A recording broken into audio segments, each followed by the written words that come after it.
মাযহাবের বড় ইমাম আল্লামা ইমাম আবু বকর জাসসাস আহকামুল কোরআন লিল জাসসাসে চমৎকার করে তিনি লিখেন, পারস্যের বাদশা আমার নবীর কাছে চিঠি পাঠিয়ে দিল, আমার নবীর কাছে চিঠি প্রেরণ করে দিল দূতের মাধ্যমে। সঙ্গে সঙ্গে দুইজন গোয়েন্দা পাঠাইয়া দিল, যাও মুহাম্মদ ইবনে আব্দুল্লাহর কাছে চিঠি নিয়ে যাও। যাওয়ার পরে দেখো তার কন্ডিশন কি, কোয়ালিটি কি, কি চিন্তা করে কি করতে চায়। আমার বন্ধুগণ, মদিনার জমিনে তখন দুর্ভিক্ষ চলতেছিল, মহামারী দেখা দিল। মদিনায় পৌঁছে গেল চিঠি, পারস্য বাদশার চিঠি। আমার নবী সাহাবায়ে কেরামকে বলেন, ও সাহাবীরা সবাই মসজিদে যাও। মদিনার মসজিদে পৌঁছে গেলেন। আমার নবীজি একজনকে বললেন, দাঁড়াও, চিঠি পড়ে দেখো চিঠিতে কি লিখেছে। আমার মুসলমান বন্ধুগণ, বুঝাতে চাই ঈমানের জন্য আমরা জীবন বিসর্জন দিতে পারবো, কিন্তু জীবন বাঁচাবার জন্য কখনো ঈমান বিসর্জন দেব না। ঠিক কিনা জোরে বলেন? ঈমানের অনেক দাম। কষ্ট হচ্ছে না তো আপনাদের অসুবিধা হচ্ছে না? বাইকে আসছে দেখেন, আবার অসুবিধা হলে আমার জানাইয়েন, আপনারা খবর দিয়েন। আমার বন্ধুগণ, নবীজি একজনকে বললেন, দাঁড়াও, চিঠিটা পড়ো, কি লিখেছে। আমার বন্ধুগণ, একজন সাহাবী দাঁড়িয়ে গেলেন, চিঠি খুললেন, চমৎকার কথাগুলো শোনেন। চোখের পানি ছেড়ে হাউমাউ করে কান্না শুরু করে দিলেন। আমার নবী ডাক দিয়ে বলেন, সাহাবী চোখের পানি ছেড়ে দিয়েছ, ব্যাপার কি, চিঠি পড়ো না কেন? সাহাবী ডাক দিয়ে বলছেন, ইয়া রাসূলুল্লাহ, ইয়া হাবিবাল্লাহ, পয়গম্বরে আরবি, চিঠির ভাষা এত বিশ্রী, আপনাকে গালি দিয়ে চিঠি লিখেছে, কি জবাব দেব? আমার নবী বললেন, পড়ো।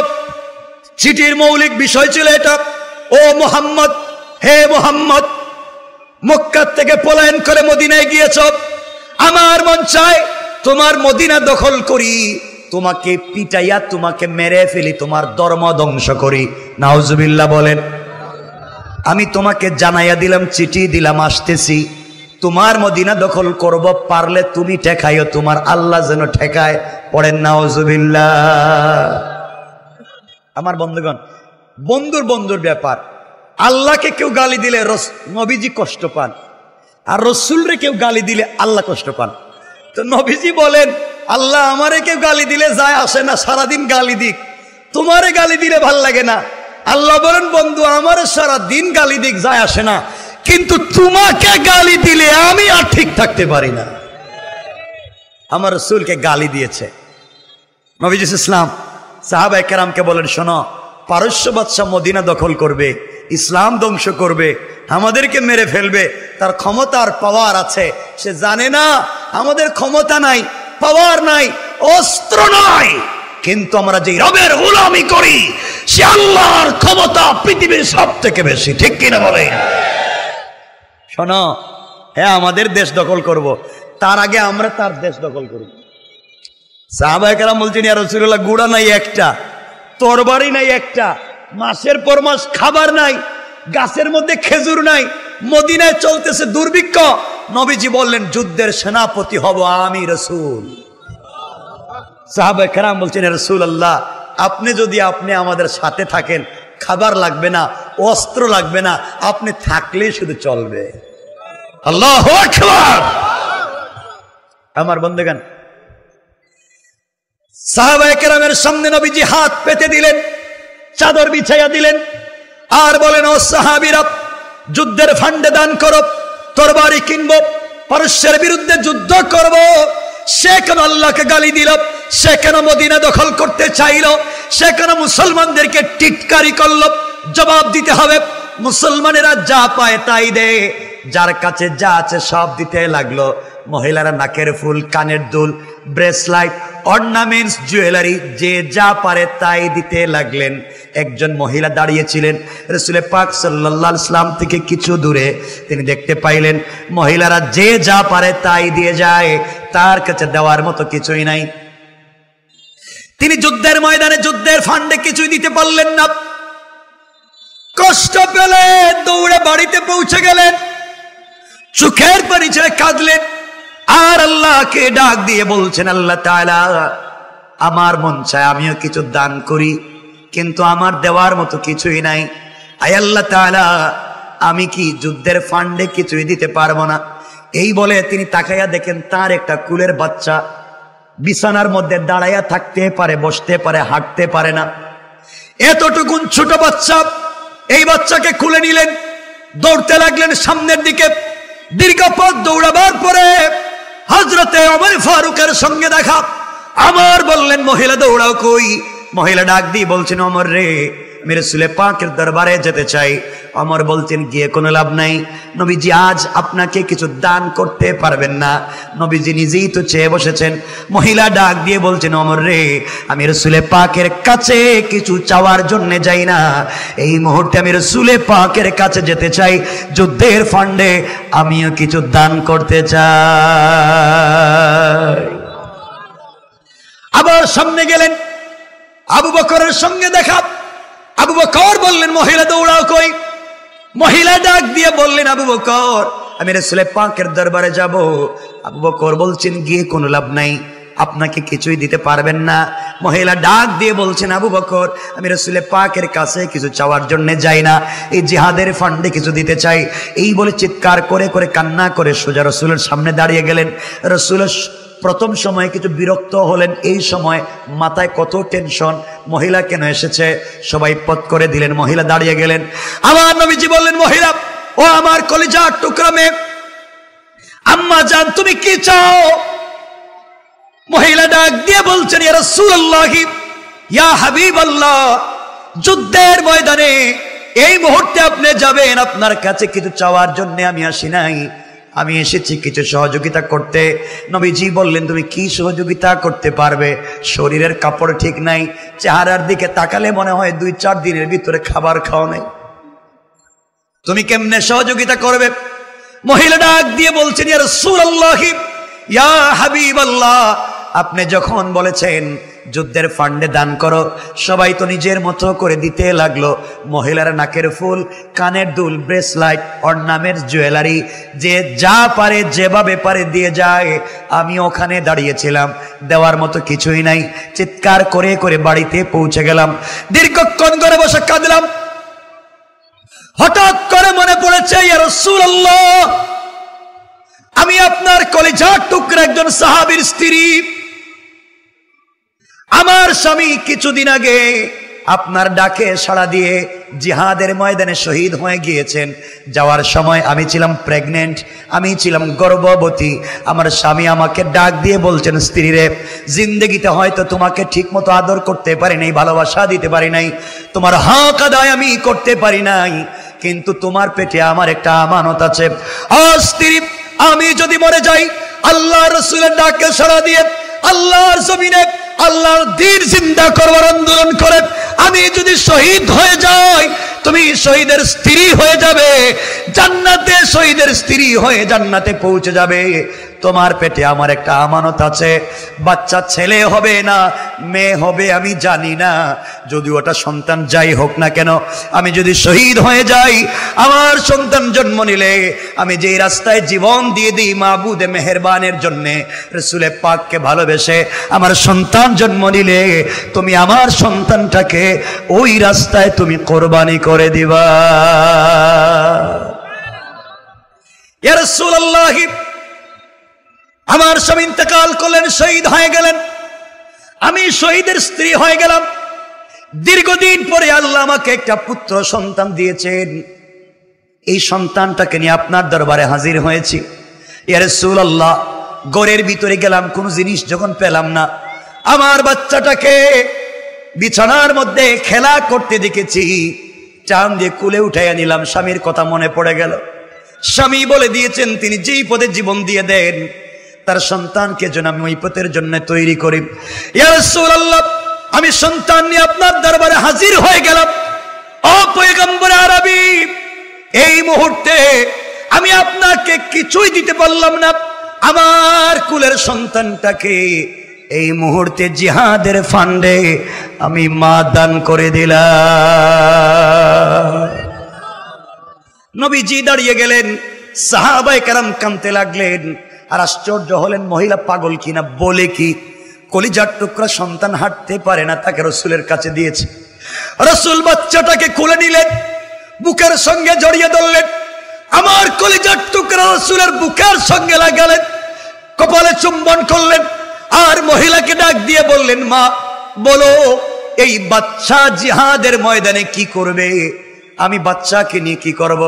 মহিলা চিৎকার করে বলছেন, ইয়া রাসূলুল্লাহ, আমি জানি আমার বাচ্চা যুদ্ধের ময়দানে অস্ত্র ধরতে পারবে না, কাফেরদের মোকাবেলা করতে পারবে না, কেউ অসুস্থ হলে তার চিকিৎসা করতে পারবে না, কিন্তু আপনি তো এমন কোন সেনাপতি না, যুদ্ধ যেখানে হবে সাধারণ সৈনিকের সঙ্গে আপনি আমার কলিজার টুকরা রাসূল, আপনিও যুদ্ধের ময়দানে সাধারণ পাবলিকের সঙ্গে যুদ্ধে থাকবেন।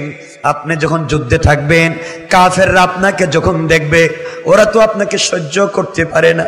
ইয়া রাসূলুল্লাহ, আপনাকে যখন দেখবে আপনার শরীরে বৃষ্টির ফোঁটার মতো তীর নিক্ষেপ করবে, বর্ষা নিক্ষেপ করবে, নেজা নিক্ষেপ করবে, যেই দিক থেকে বেশি তীরের আঘাত আসবে ওই দিকে আপনি আমার কলিজার টুকরা বাচ্চাটাকে ঢাল বানাইয়া ধরে ফেলবেন, তীরগুলো এসে আমার সন্তানের কলিজা বেঁধে যাবে, চিৎকার করে শহীদ হয়ে যাবে, আমি শহীদের মা হয়ে যাব, আর আমার বাচ্চার শাহাদতের মাধ্যমে আখেরি জামানার পয়গম্বর কলিজার টুকরা রাসূল পৃথিবীতে বেঁচে থাকবে। তার চাইতে বড় চাওয়ার আর পাওয়ার কিছু হতে পারে না। আল্লাহু আকবার বলে। কেমন ছিল তাদের ঈমান? আমার বন্ধুগণ, এই অবস্থা যখন দেখল, দুইজন গোয়েন্দা যখন দেখলো, আহারে তারা যুদ্ধের জন্য তাদের রাসূলকে কত ভালোবাসে, কলিজার টুকরা সন্তান দিয়ে দেয়, এই খবর তারা পারস্যের কাছে কোট করে পাঠিয়ে দিল, পারস্য বাদশার কাছে। এখানে লম্বা একটা ইতিহাস আছে, ওটা বললে আমার মূল কথা বলা যাবে না। দীর্ঘদিন পৌঁছে গেল, রাসূল পাক সাল্লাল্লাহু আলাইহি ওয়াসাল্লাম দুনিয়ার জমিন থেকে বিদায় নিলেন। হযরত সিদ্দিক আকবর খলিফা হয়ে গেলেন, সিদ্দিক আকবর দুনিয়ার জমিন থেকে বিদায় নিলেন। হযরত ওমর ফারুক রাদিয়াল্লাহু তাআলা আনহুর জামানা চলে আসলো। ওই দিন আমার নবীকে যখন চিঠি দিয়ে গালি দিয়েছে, ওমর ওই জায়গায় দাঁড়িয়ে তরবারি খুলেছিলেন। নবীজি বলেছিলেন, ওমর রে, সময় আসে নাই, তরবারি খুলতে হবে না। আজ রাসূল নাই, আজ আবু বকর নাই, হযরত ওমর মদিনার মসজিদে চিৎকার করে কান্না করে আর বলতেছে, আল্লাহ, আজ মদিনার ক্ষমতা আমি ওমরের হাতে এসেছে, আজ আমি দেখব পারস্য বাদশা কেন আমার রাসূলকে গালি দিয়েছিল। নবীজি জবাব দেন নাই, আবু বকর দেন নাই, তারা তো আরহাম। ওমর হচ্ছেন আসাদ্দু, উমর তো হচ্ছেন শক্ত দিলের মানুষ। আসাদ্দুহুম ফি আমরিল্লাহি ওমর, ওমর তো শক্ত দিলের মানুষ। ওমর ডাক দিয়ে বললেন, সাহাবীরা কোথায় আছো, সেনাবাহিনী কোথায়? সেনাবাহিনী তৈরি করলেন। 13 জন থেকে 17 জন মুসলমানকে একত্রিত করলেন। আব্দুল্লাহ বিন হুযাফা রাদিয়াল্লাহু তাআলা আনহুকে নেতা বানালেন, আর বললেন, আব্দুল্লাহ বিন হুযাফা, পারস্য বাদশার সীমান্ত এলাকায় চলে যাও, পাহারাদারি করবা, বর্ডার গার্ডের কাজ করবা, সিকিউরিটির কাজ করবা, পারস্য বাদশার কোন সৈনিক যেন আমার মদিনায় ঢুকতে না পারে, এইবার অবস্থা দেখবা। আমার বন্ধুগণ, আল্লাহর কি মানসা হলো, এদিকে পারস্য বাদশা ঘোষণা করে দিয়েছে, পুরা পারস্য সীমান্তে রেড অ্যালার্ট জারি করে দিয়েছে, আর বলে দিয়েছে, তোমরা যদি কোনো মুসলমানকে দেখো, ধরতে পারো, গুলি করবা না, মারবা না, জিন্দা আমার কাছে নিয়ে আসবা, আমি পরীক্ষা করতে চাই। বাপের সময় দেখেছি ওরা নবীর জন্যে কলিজার টুকরা সন্তানকে জিহাদের ফান্ডে দিয়ে দেয়, আমি পরীক্ষা করব তাদের ইমানের জন্য জীবন দেয় না জীবনের জন্য ইমান দেয়, আমি পরীক্ষা করব। আমার মুসলমান বন্ধুগণ, এক পর্যায়ে মুসলমানেরা পাহারাদারি করতে লাগলেন। দীর্ঘ ঘটনা, হঠাৎ করে আল্লাহর কি মানসা হলো, একদিন রাত্রবেলা পাহারাদারি করতেছেন, সালাতের মধ্যে ছিলেন, সবগুলা মুসলমান ধরা পড়ে গেলেন। 17 জন ধরা পড়ে গেলেন, পারস্য বাদশার হাতে সবাই ধরা পড়ে গেলেন। নামাজ শেষ করলেন, হাসি মুখে কারাবরণ করলেন, চলে গেলেন। যাওয়ার সময় একজন আরেকজনকে বললেন, আজকে আমরা কারাবরণ করেছি দিনের জন্যে, আমাদেরকে পারস্যে নিয়ে যাচ্ছে, আমাদের মন বলতেছে আমাদেরকে নেওয়ার মাধ্যমে এই পারস্যের দিন জিন্দা হয়ে যাবে। আল্লাহু আকবার বলেন। যেখানে জুলুম হয়, যেখানে জুলুম হয় সেখান থেকে জালেমের ধ্বংস শুরু হয়ে যায়। আমার বন্ধুগণ, পারস্য বাদশার সামনে সবাইকে হাজির করা হলো। আমার মুসলমান বন্ধুগণ, এবার পারস্য বাদশা ডাক দিয়ে বলছে, মুসলমানেরা তোমাদেরকে আমি পরীক্ষা করতে চাই, বলো না তোমাদের সেনাপতিকে। সবাই দেখাইয়া দিলেন তরুণ সাহাবী, 17-18 বছর 16 বছরের তরুণ আব্দুল্লাহ বিন হুযাফা। এই যে আমাদের নেতা, আমাদের নেতা এই যে দেখা যায়। আব্দুল্লাহ বিন হুযাফাকে বাদশা ডাক দিয়ে বলছে, আব্দুল্লাহ রে, আমার মন বলছে তুমি বিয়ে শাদী করো নাই। আব্দুল্লাহ বললেন, না বিয়ে শাদী করি নাই। আমার মুসলমান বন্ধুগণ দেখেন বাদশা কি পরিকল্পনা করে ইমানকে বিক্রি করবার জন্য, ইমান ধ্বংস করবার জন্য। এবার ডাক দিয়ে বলছে, আব্দুল্লাহ রে, তুমি যদি কালিমা ছেড়ে দাও, তোমার সাথীরা যদি কালিমা ছেড়ে দেয়, ও আব্দুল্লাহ একটা কথা, কালিমা ছেড়ে দাও, কালিমা ছেড়ে দিলে তোমাদেরকে ছেড়ে দেব। আব্দুল্লাহ ডাক দিয়ে বলছেন, শোনো বাদশা, আমাদেরকে টুকরা টুকরা করে কুকুরকে খেতে দিতে পারো, কিন্তু একটা মিনিটের জন্য কালিমা ছেড়ে দেওয়া যায় না। আল্লাহু আকবার। আমার মুসলমান বন্ধুগণ, বাদশা পারল না। এবার 2 নম্বরে বলতে লাগলো, ও মুসলমানেরা, শুনেছি তোমরা তোমাদের রাসূলকে কলিজার চাইতে বেশি ভালোবাসো। তোমাদের রাসূল দুনিয়ার জমিনে নাই, এটা আমি জানি। তোমরা মনে মনে চিন্তা করো শুধু ওই কথা, তোমাদের নবী এখনো জিন্দা আছেন, এই কথা মনে করে একটা মাত্র গালি দেও, তোমাদেরকে ছেড়ে দেব। সাহাবায়ে কেরাম আব্দুল্লাহ বিন হুযাফার নেতৃত্বে দাঁড়িয়ে গেলেন আর বাদশার সামনে গর্জন দিয়ে বলল, না বাদশা, তুমি চিন্তা করলা কেমনে? আমার রাসূল ইন্তেকাল করেছেন, তুমি কেমনে চিন্তা করলা আমরা ভাববো নবীজি জিন্দা আর নবীজিকে গালি দিব? আমাদের শরীরে 1 ফুটা রক্ত থাকবে, আমাদের ব্রেন ঠিক থাকবে, আমরা নবীজিকে গালি দিব বড় কথা না। আমাদের সামনে কেউ রাসূলকে অপমান করবে, তাকে দুনিয়ার জমিনে আমরা রাখতে চাইব না। বাদশা চিন্তা করলো, আমার হাতে ধরা পড়েছে, আমার হাতে ধরা পড়ে মেরে ফেলবো কিছুক্ষণ পরে।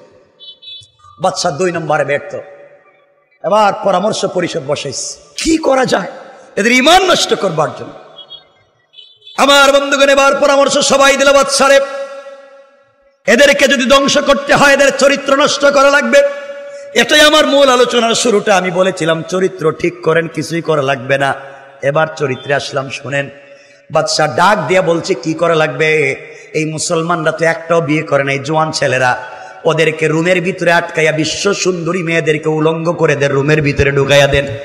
কোনোভাবে যদি চরিত্র নষ্ট করতে পারে, এদের দোয়া কবুল হবে না, এদের ঈমান নষ্ট হয়ে যাবে। যেই কথা সেই কাজ। পুরা দেশে ঘোষণা করে দিল, বিশ্ব সুন্দরী মেয়েদেরকে 1000 কোটি টাকার বিনিময়ে ভাড়া করল। প্রত্যেকজন মুসলমানের রুমে 1-1 করে সুন্দরী মেয়েদেরকে ঢুকিয়ে দিল।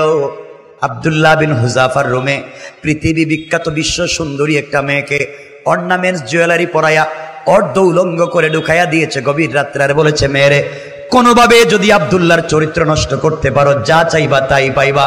আমার বন্ধুগণ, যুগে যুগে যারা আল্লাহওয়ালা, যুগে যুগে যারা দিনের কাজ করে, তাদেরকে সারা যুগই এইভাবে চরিত্রহীন মেয়েদের মাধ্যমে চরিত্র নষ্ট করার কৌশল করা হয়। ঠিক কিনা বলেন? আমার মুসলমান বন্ধুগণ, মহিলা ঘরের ভিতরে ঢুকে পড়ল। গভীর রজনী, 3 পতন নীরবতা, নিস্তব্ধতা বিরাজ করছে। মেয়েটা বিশ্ব সুন্দরী মেয়ে ঘরের ভিতরে ঢুকে দেখে আব্দুল্লাহ বিন হুযাফা সেজদার মধ্যে পড়ে আছে, রবের সঙ্গে কথা পর্যন্ত বলতেছে আর বলতেছে। মেয়েটা দীর্ঘক্ষণ ঘোরাঘুরি করে ডান পার্শ্বে বসে গেল। চিন্তা করলো, আব্দুল্লাহ তো ডান দিকে সালাম ফিরাবে, আমাকে যখন দেখবে তার হুঁশ ঠিক থাকবে না। এই চিন্তা করে উলঙ্গ হয়ে আব্দুল্লাহর ডান পাশে বসে থাকলো। আব্দুল্লাহ বিন হুযাফা রাদিয়াল্লাহু তাআলা আনহু দীর্ঘক্ষণ নামাজে থাকলেন। নামাজ দীর্ঘক্ষণ থাকতে থাকতে সালাম ফেরালেন, সালাম ফিরাই আবার আল্লাহু আকবার বলে নামাজে দাঁড়িয়ে গেলেন। ঘরের ভিতরে কে এসেছে একবারও তাকাইয়া দেখলেন না। আল্লাহু আকবার বলেন। সকাল হয়ে গেল, সূর্য উদিত হয়ে গেল। মেয়ে চিন্তা করলো এটা মানুষ না জিন্নাত না ফেরেশতা, আমাকে পাওয়ার জন্য মানুষ শত কোটি টাকা ব্যয় করে, আর ওই ছেলের রুমে আমি ইচ্ছা এসেছি, আমার দিকে একবারও তাকালো না। বাদশার দরবারে গিয়ে নোটিশ করেছে, বাদশারে আমাকে কার ঘরে পাঠালেন? এমন একটা মানুষের ঘরে আমাকে পাঠিয়ে দিয়েছে, ওর কাছে যদি আমি আরো আধা ঘন্টা থাকতাম তাহলে আমিও আমার চরিত্র পরিবর্তন করে আমিও তার মতো কালিমা পড়ে মুসলমান হয়ে যেতাম। বাদশা 3 নম্বরে ব্যর্থ হয়ে গেছে। এবার বাদশা বলছে এখন কি করা যায়? সবাই পরামর্শ দিছে। বাদশা 3 নম্বরে ব্যর্থ হয়ে গেলেন। 4র্থ নম্বরে যেই কাজ করতে হবে, কি করা লাগবে, সবাই পরামর্শ দিল। বাদশা এদেরকে একটা কাজ করা যায়, কি করা যায়, এদের খাবার বন্ধ করে দেন। আমার বন্ধুগণ, খাবার বন্ধ করে দেওয়া হলো। এক একটা রুমের ভিতরে বন্দি করে রাখা হলো। 1 দিন 2 দিন না, একাধারে 21 দিন পর্যন্ত খাবার নাই, পানি নাই। 21 দিন পর্যন্ত বন্দি করে ফেলে দিয়েছে। বাদশাহ বলে দিয়েছে, শোনো, যখন দেখবা এদের ইন্তেকালের সময় হয়ে গেছে, সাকারাত শুরু হয়ে গেছে, আমার কাছে রিপোর্ট করবা। ডাক্তার বসায় রেখে দিয়েছে। 21 দিন পরে ডাক্তার রিপোর্ট করেছে, বাদশাহ ওরা আর বাঁচবে না, ওরা মরে যাবে।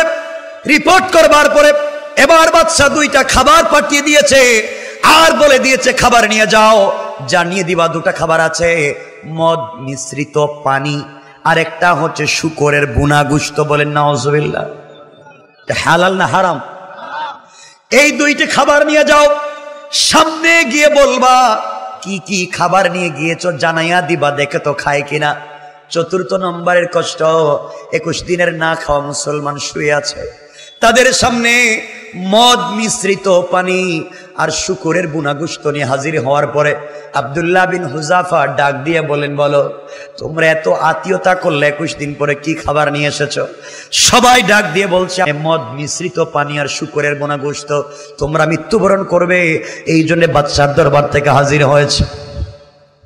হাতে শিকল লাগানো, পায়ে শিকল লাগানো, ডান্ডা বেড়ি লাগায় রেখে দিছে, দাঁড়াতে পারেন না। গুড়ে গর্জন দিয়ে উঠলেন আর বললেন, বেয়াদব কোথাকার, তোমরা মনে করেছ ইন্তেকালের আগে হারাম খাওয়াইয়া আমাদের ঈমানকে ধ্বংস করবে? খবরদার, তোমাদেরকে জানাইয়া দিলাম, খাবার আমাদের সামনে থেকে সরাইয়া দাও। মরে যেতে পারি ছটফট করে, না খেয়ে মুহূর্তে মরে যেতে পারি, ইন্তেকালের আগে সরিষার দানা পরিমাণ খাবার পেটে দিব না। আল্লাহু আকবার। ঈমানের জন্য জীবন চলে যায়। আমার বন্ধুগণ, বাদশাহ দেখলো 4 নম্বরে ব্যর্থ হয়ে গিয়েছে। আমরা যদি হতাম তাইলে জান বাঁচানোর ফতোয়া দিয়া সবগুলা খালি করে দিতাম। কথা কোন লাগে? আমরা তখন ফতোয়া দিতাম জান বাঁচানো ফরজ, ঈমানের দরকার নাই। আমার মুসলমান বন্ধুগণ, 5 নম্বরে বাদশা চিন্তা করলো কি করা যায়। সবাই পরামর্শ দিয়েছে, বাদশাহ এদেরকে মারতে যদি হয় একটা কাজ করেন। কি করা লাগবে? 17টা ফাঁসির মঞ্চ করেন, ফাঁসির দড়িতে ঝুলাইয়া মারেন। ফাঁসির দড়ি দেখলেই এরা কালিমা ছেড়ে দেবে। এরা জানে না তাদের রাসূল জেলে ছিলেন, নির্যাতন ভোগ করেছেন, এরপরেও তাদেরকে টলাতে পারেনি দিন থেকে। ফাঁসির দড়িতে একটা কেন, কুটিবার ঝুলাইয়া দিলেও কালিমা ছেড়ে দেওয়া যায় না। ঠিক কিনা জোরে বলেন? আপনাদের মনে কষ্ট হইতেছে, মনে হইতেছে আপনাদের কষ্ট হলে আমি রাইখা দিই। ভাই আমি কি রাইখা দিব? কেউ আসেননি এখানে? কষ্ট হচ্ছে আপনাদের? তো অসুবিধা হইতেছে মনে হয়, বাপ সব তো এটাই মনে হইতেছে।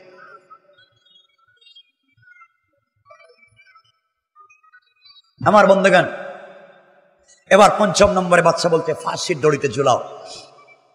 আমার ভাইরা, ফাঁসির দড়ি ঠিক করা হলো। আব্দুল্লাহ বিন হুযাফার হাত পা বাঁধা হলো। এবার ফাঁসির দড়িতে নিয়ে যাওয়া হচ্ছে আব্দুল্লাহকে। বাদশাহ পিছনে পিছনে যায়, উদ্দেশ্য হলো কোনোভাবে ঈমানকে ধ্বংস করে দেওয়া। এবার আব্দুল্লাহ বিন হুযাফা বাদশার চেহারার দিকে তাকাইয়া মুস্কি মুস্কি হাসে আর বলে, বাদশাহ তোমার জন্য দোয়া করলাম, তুমি আমাকে সফল করে দিয়েছো। বাদশাহ আশ্চর্য, ফাঁসির দড়িতে ঝুলে মরবে আর বলে, হে সফল হয়ে গেছে। বলতেছে, আব্দুল্লাহ কি বলতে চাও? আমার দিকে তাকিয়ে মুস্কি হাসো কেন, টিটকারি করে কেন? আব্দুল্লাহ ডাক দিয়া বললেন, বাদশাহ যেই মাবুদে মেহেরবানের জন্য জীবন দিতে যাই, যার জন্য এত কষ্ট করলাম, আজকের দড়িতে ঝুলে গেলে আমি তো সেই আল্লাহর সঙ্গে মোলাকাতের সুযোগ পেয়ে যাব। যেই রাসূল পাকের রিসালাতকে জিন্দা করবার জন্য এত দূর পর্যন্ত এসেছি, এত নির্যাতনের পরে তাওহীদ আর ঈমান ছাড়তে চাই না। তুমি যদি আমাকে এই মুহূর্তে শহীদ করে দাও, আমার মন বলছে আমার রাসূল আমার জন্য অপেক্ষা করতেছেন, ইন্তেকাল করতে দেরি হবে, রাসূলের দস্তারখানে খাবার খেতে দেরি হবে না। আল্লাহু আকবার। বাদশা চিন্তা করে এটা দেখতেছি মইরাও মরবে না, মইরাও আমারে জ্বালাইবো। মরার সময় হাসে, মানে টিটকারি করে। বাচ্চা কয়, এদেরকে ফাঁসি টাসি দিয়ে লাভ নেই, ওরা হাসে। আরো কঠিন কোন জিনিস কও। আল্লাহু আকবার বললেন না? আরো জোরে বলেন আল্লাহু আকবার। 5 নম্বরে ব্যর্থ। 6 নম্বরে সবাই বলছে, বাচ্চা কি করা যায়? কয়েক কাজ করো, বড় বড় গর্ত খনন করো, আগুন ধরাও, আর দেগ দিয়া তৈল গরম করো। তৈল যখন টকবক করে উতরাবে, তখন এক একটারে দইরা ওই তৈলে দিলে এমনি ঠিক হয়ে যাব। বাদশা কয়, এবার লাইনে আইস, এটা দেখলেই ঠিক হয়ে যাবে। আমার বন্ধুগণ, 6 নম্বর, টকবক করে তৈল উতরাচ্ছে, আর মুসলমানেরা বসে বসে তাকিয়ে দেখতেছে। এমন সময় সাধারণ একজন মুসলিম সৈনিকের হাত পা বাঁধা হচ্ছে, তৈলের মধ্যে ফেলে দিবে। আব্দুল্লাহ বিন হুযাফা চিন্তায় পড়ে গেলেন, কি করা যায়? এই সাহাবী আমার সাথীদের জীবন বাঁচানো লাগবে, এই খবর তো মদিনায় পৌঁছে দেওয়া লাগবে, জীবন বাঁচানোর জন্য কোনো কৌশল করা লাগবে কিনা, এই চিন্তা যখন করলেন, যার হাত পা বাঁধা হচ্ছে তিনি দাঁড়িয়ে গেলেন আর ডাক দিয়া বললেন, আমার সাথীরা শোনো, ও আমার সাথী বন্ধুগণ শোনো, তোমরা আমার জীবনের জন্য কোনো কনফার্মাইজ করবে না, স্যাক্রিফাইস করবে না, হাত মিলাবে না, আমাকে বাঁচাবার জন্য স্যাক্রিফাইস করবে না, আমাকে বাঁচাবার জন্য কোনো ধান্দা করবে না। আমি মরে যেতে পারি, তোমরা মনে রাখবে, যেই জমিনে একজন মজলুমের রক্ত পড়ে যায়, ওই জমিনে দিন জিন্দা হয়ে যায়। আমি যদি শহীদ হয়ে যাই, আমার রক্ত পারস্যে পড়ে যাবে, আর আমার রক্তের মাধ্যমে এই জমিনে দিন জিন্দা হয়ে যাবে। এর চাইতে বড় পাওয়ার আর কিছু হতে পারে না। আল্লাহু আকবার। চিৎকার করে বলছে, সাহাবীরা শোনো, তোমরা আমাকে বাঁচাবার জন্য কৌশল করো, কনফার্মাইজ আর স্যাক্রিফাইস করতে চাও। তোমরা জানো না, গতকালকে তাহাজ্জুদের সালাত পড়ে হঠাৎ করে কেমন জানি আমার ঘুম চলে এসেছে, আমি যেন ঘুমিয়ে গিয়েছিলাম। হঠাৎ করে স্বপ্নে দেখি রে, আমার রাসূল আবু বকরকে নিয়ে আমার সামনে হাজির হয়ে গিয়েছে। আমার নবীজি আমাকে ডাক দিয়ে বলছেন, কলিজার টুকরা সাহাবী, আগামীকালকে তোমার জন্য আমার দস্তারখানে ইফতারের ব্যবস্থা করেছি। জীবন যদি চলে যায়, খবরদার ঈমান থেকে পিছপা হবা না। তুমি জীবন দিতে পারো, আমরা তোমার জন্য অপেক্ষা করব। ও সাহাবীরা, তোমরা আমার জীবন বাঁচাবার জন্য রাসূলে পাকের সঙ্গে মোলাকাত থেকে আমাকে মাহরুম কইরো না। আমার নবীজি আমার জন্য অপেক্ষা করতেছি, আমি তার দস্তারখানে ইফতার করব। আজ আমি রোজা রেখে ফেলেছি, সুতরাং তোমরা আরো বীর দর্পে যুদ্ধ করে যাও, কথা বলে যাও, আমি মরে গেলেও এই জমিনে দিন জিন্দা করে দিবেন আল্লাহ। আমার বন্ধুগণ, হাত পা বাঁধা হলো, তৈলের মধ্যে ফেলে দেওয়া হলো। চিন্তা করে টকবক করে তৈল উত্তরাচ্ছে, একজন জীবন্ত মুসলমানকে তেলে ফেলে দেওয়া হয়েছে।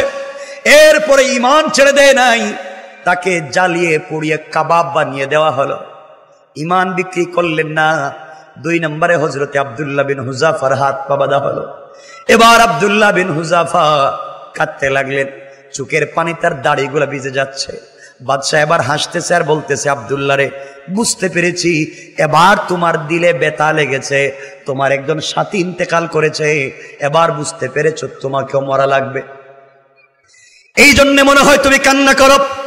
আব্দুল্লাহ বিন হুযাফা গর্জে উঠলেন আর বলেন, বেয়াদব কুতাকার, এতক্ষণ সহ্য করেছি, আর সহ্য করা যায় না।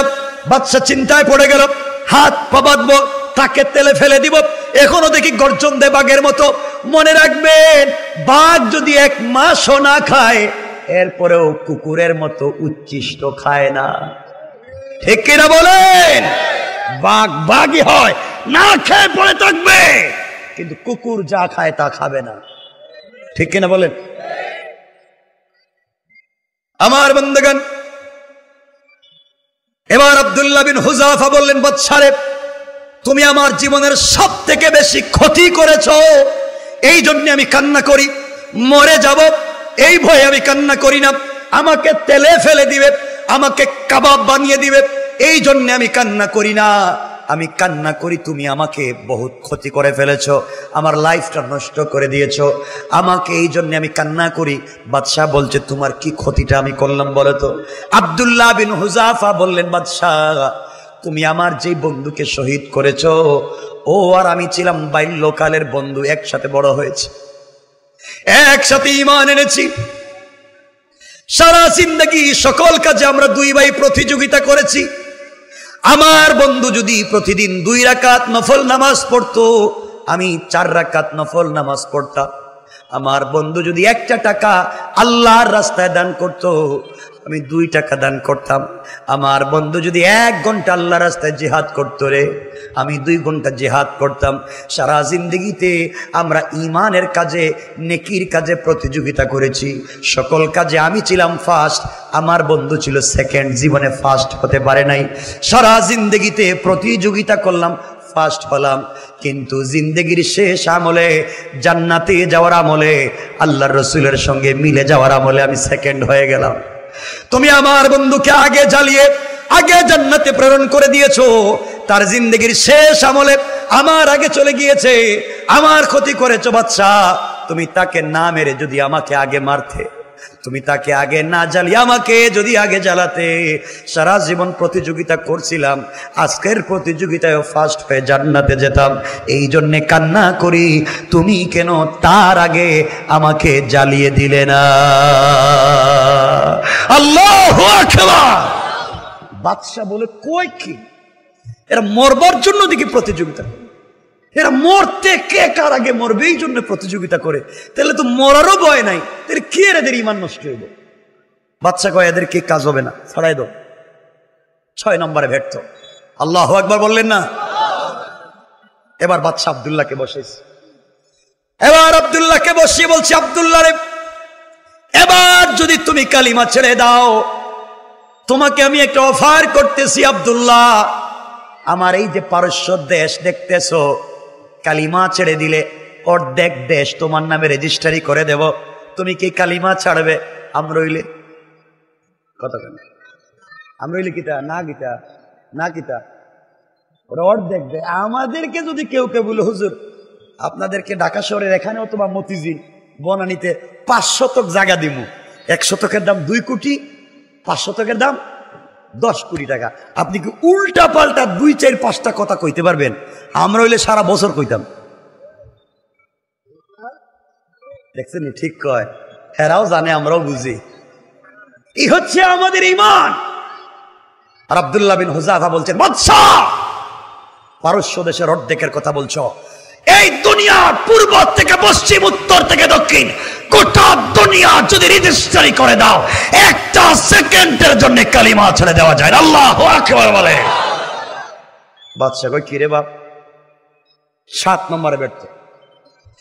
এবার 8 নম্বরে বাদশা বলছে, আব্দুল্লাহ রে, আমার একটা মেয়ে আছে, এই মেয়েকে তোমার কাছে বিয়ে দিব, তুমি আমার মেয়ের জামাই, পরবর্তীতে পুরা পারস্যের মালিক তুমি হয়ে যাবে, কালিমা ছেড়ে দাও।